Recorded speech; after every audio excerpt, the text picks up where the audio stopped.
Hello dear students, good morning. और आज हम लोग एरिक्सन के मनोसामाजिक सिद्धांत की जो बाकी अवस्थाएं रह गई थी, मतलब कि 4 अवस्थाएं तक हम लोग कंप्लीट कर चुके थे पिछली वीडियो में, और अब 5वीं अवस्था हम लोग स्टार्ट करने वाले हैं। तो आइए बात करते हैं इस अवस्था की। तो इसका नाम है पहचान बनाम संभ्रांति, यानी कि आइडेंटिटी वर्सेस कन्फ्यूजन। तो क्या होता है, एरिक्सन की 5वीं अवस्था कही गई है और इसकी टाइमिंग है 12 साल से लेकर 18 साल तक। इसको हम किशोरावस्था के नाम से भी जानते हैं। तो इस अवस्था में किशोरों में यह जानने की प्राथमिकता बनी रहती है कि वे कौन हैं, किस लिए हैं और वो अपनी ज़िंदगी में कहाँ जा रहे हैं। इसे पहचान की संज्ञा दी गई है ना। कि वो मतलब कि जो अपने भविष्य में उन्हें जो करना है, क्या उनको बनना है, डॉक्टर बनना है, इंजीनियर बनना है, टीचर बनना है, जो भी बनना है, तो वो उस क्षेत्र में अपनी पहचान बनाने की कोशिश करते हैं। ठीक है।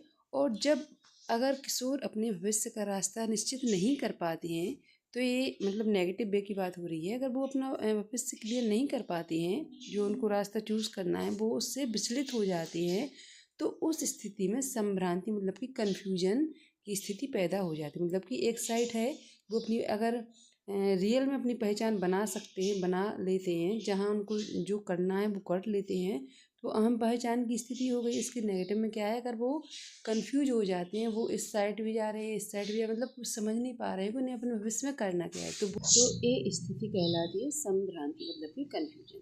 तो ये तो होगी 5वीं अवस्था। हम बात करते हैं 6वीं अवस्था। तो जो 6वीं अवस्था है उसको कहते हैं घनिष्ठता बनाम अलगाव के नाम से ये अवस्था जानी जाती है। इसको बिलगन भी बोल सकते हैं। तो इसकी टाइमिंग है वो है 20 वर्ष से लेकर 30 वर्ष तक।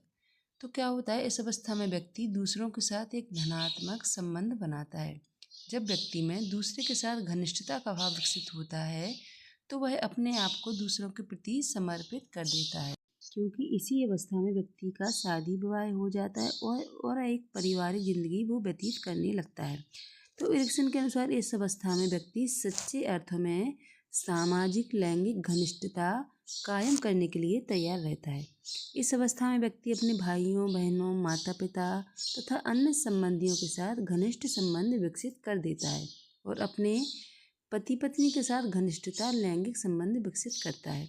तो इस अवस्था में पूरी तरह से घनिष्ठता का भाव क्या होता है, विकसित होता है। इसके जस्ट अपोजिट क्या होता है कि किसी भी इस परिस्थिति में कभी कभी ऐसा होता है कि व्यक्ति संतोषजनक घनिष्ठ व्यक्तिक संबंध स्थापित नहीं कर पाता है और वह अपने आप में पूर्णतः खोया खोया रहता है। तो इसे हम क्या कहते हैं, अलगाव या फिर विलगन की स्थिति।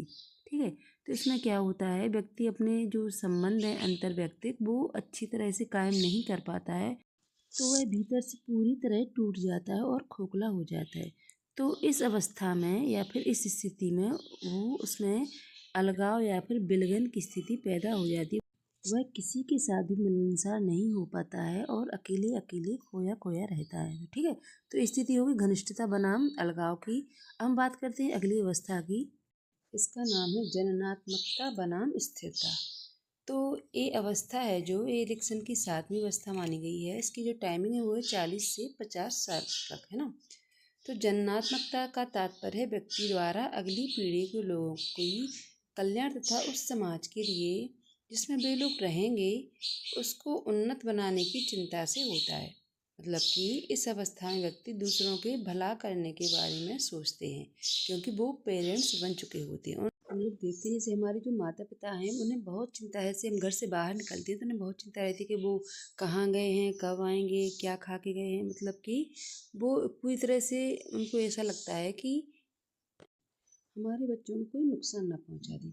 और इसके विपरीत जो स्थिरता वाला जो भाव है उसका में क्या है कि कुछ लोग ऐसे होते हैं कि उन्हें किसी चीज़ से कोई लेना देना नहीं होता है, चाहे वह उनके बच्चे हों चाहे कुछ भी हो। बस वो केवल आत्म तल्लीनता खोए हुए रहते हैं। वो केवल अपनी सुख सुविधाएं देखते हैं कि उन्हें क्या चाहिए। उन्हें किसी से कोई लेना देना नहीं होता है, किसी की कोई चिंता नहीं होती है। वे सिर्फ अपने व्यक्तिगत सुख सुविधा के लिए ही परेशान रहते हैं। तो इस टाइप के व्यक्ति क्या कहलाते हैं, स्थिरता की स्थिति इसमें कहलाती है।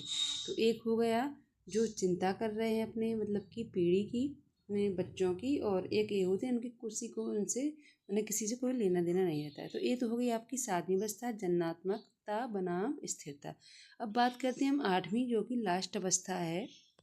संपूर्णता बनाम निराशा, या फिर इसको अहम संपूर्णता बनाम निराशा भी कहते हैं। ये परिपक्वता की अवस्था कहलाती है और इसकी जो टाइमिंग है वो है लगभग 60 साल से ऊपर तक की, है ना। मतलब कि 60 साल से लेकर मृत्यु जब तक ना हो जाए तब तक की अवधि इसमें सम्मिलित होती है। तो इस उम्र में व्यक्ति अधिकतम इच्छाएं पूर्ण हो चुकी होती हैं व्यक्ति की। वह अपने भविष्य की बजाय अपने बीते हुए दिनों के बारे में सोचता है, उसको याद करता है। जीवन काल में कितनी सफलताएं उसने हासिल की, कितनी असफलताएं मिली, वह उन चीज़ों को सोच के मतलब कि फील करता है, महसूस करता है कि वो संपूर्ण हो चुका है। मतलब कि जितनी उसकी इच्छाएं थी उसकी पूरी हो चुकी हैं। कुछ लोग ऐसे होते हैं ना कि जब हम जैसे जो वृद्ध लोग सबके घर में होते हैं उनसे हम लोग बात करते हैं तो वो कहते हैं हमने अपने इस ज़िंदगी में सारे सुख मतलब कि सब कुछ मिल गया, नाती हो गए, पोता हो गए, सब कुछ अच्छा है, अब तो बस भगवान का भजन कर रहे हैं, अब तो भगवान मतलब कि अच्छे हंसते खेलते हुए ले ले, है ना। और जो नेगेटिव वाले व्यक्ति होते हैं, निराशा वाले व्यक्ति होते हैं, वो हमेशा उनसे आप बात करो तो अरे मेरी ज़िंदगी में तो कभी कुछ सुख मिला ही नहीं, पूरी ज़िंदगी ऐसे ही कट गई, कुछ नहीं देखा हमने, कुछ नहीं, मतलब इस टाइप से बात करते हैं ना। तो वो मतलब कि निराशा लिए हुए होते हैं। तो दो चीज़ें, एक है संपूर्णता, मतलब कि हम पूरी तरह से संपूर्ण हुए, अब कुछ बाकी नहीं रह गया। और दूसरे जो नेगेटिव वे के व्यक्ति होते हैं वो क्या कहते हैं, हमने कुछ भी नहीं किया, है ना। और वो हमेशा निराशा भरे हुए रहते हैं।